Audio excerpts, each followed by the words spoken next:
সপ্তাহ শুরুর সকালে কলকাতার হেস্টিংসে এক মর্মান্তিক দুর্ঘটনার বলি হলো 7 বছরের এক ফুটপাতবাসী নাবালিকা। সোমবার সকালে বাতি স্তম্ভের নিচে খেলার সময় আচমকায় ওপর থেকে একটি ভারী স্ট্রিট লাইট খসে পড়ে গুড়িয়া নামের ওই শিশুর মাথায়। রক্তাক্ত অবস্থায় তাকে দ্রুত এসএসকেএম হাসপাতালে নিয়ে যাওয়া হলে চিকিৎসকরা মৃত বলে ঘোষণা করেন। এই ঘটনাকে কেন্দ্র করে হেস্টিংস এলাকায় তীব্র উত্তেজনা ও ক্ষোভ ছড়িয়ে পড়ে।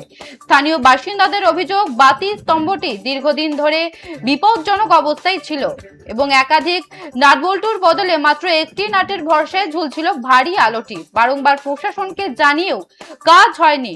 পুরসভার এই চরম গাফিলতি ও রক্ষণাবেক্ষণের অভাবের কারণে খেসারত দিতে হলো একটি নিষ্পাপ শিশুকে। ঘটনার তদন্ত শুরু করেছে হেস্টিংস থানার পুলিশ।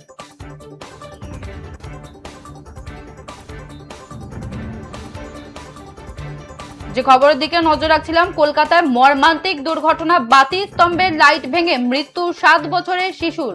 সপ্তাহের শুরুর সকালে কলকাতার হেস্টিংসে এক মর্মান্তিক দুর্ঘটনার বলি হলো 7 বছরের এক ফুটপাতবাসী নাবালিকা। সোমবার সকালে বাতি স্তম্ভের নিচে খেলার সময় আচমকায় ওপর থেকে একটি ভারী স্ট্রিট লাইট খসে পড়ে গুড়িয়া নামের ওই শিশুর মাথায়। রক্তাক্ত অবস্থায় তাকে দ্রুত এসএসকেএম হাসপাতালে নিয়ে যাওয়া হলে চিকিৎসকেরা মৃত বলে ঘোষণা করেন। এই ঘটনাকে কেন্দ্র করে হেস্টিংস এলাকায় তীব্র উত্তেজনা ও ক্ষোভ ছড়িয়ে পড়ে। স্থানীয় বাসিন্দাদের অভিযোগ, বাতি স্তম্ভটি দীর্ঘদিন ধরে বিপজ্জনক অবস্থায় ছিল এবং একাধিক নাটবল্টুর বদলে মাত্র একটি নাটের ভরসায় ঝুলছিল ভারী আলোটি। বারংবার প্রশাসনকে জানিয়েও কাজ হয়নি। পুরসভার এই চরম গাফিলতি ও রক্ষণাবেক্ষণের অভাবের কারণে খেসারত দিতে হলো একটি নিষ্পাপ শিশুকে। ঘটনার তদন্ত শুরু করে হেস্টিংস থানার পুলিশ।